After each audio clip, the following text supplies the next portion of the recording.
Back on the first floor, Kaplan headed into the garage, where crime scene techs were busy photographing the scene and collecting forensic samples.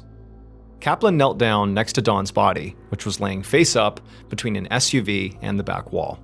Dawn's throat was cut with a gaping wound that ran from one side of his neck to the other, and there were smaller cuts and scrapes near his eye, his ear, and on his hand, as if he had tried to fight back.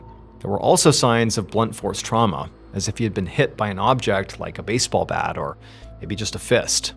And when Kaplan looked closely, he saw burst capillaries on Dawn's eyes and eyelids, which he knew were commonly a sign of strangulation.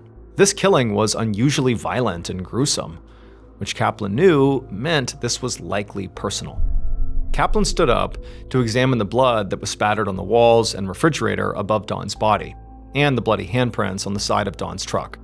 There was no blood on the floor around Dawn.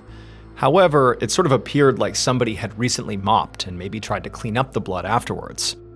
That's when Kaplan noticed an empty bottle of bleach on top of the washer nearby. So he walked over, he opened up the washer, and sure enough, he found piles of wet towels inside that actually still smelled like bleach.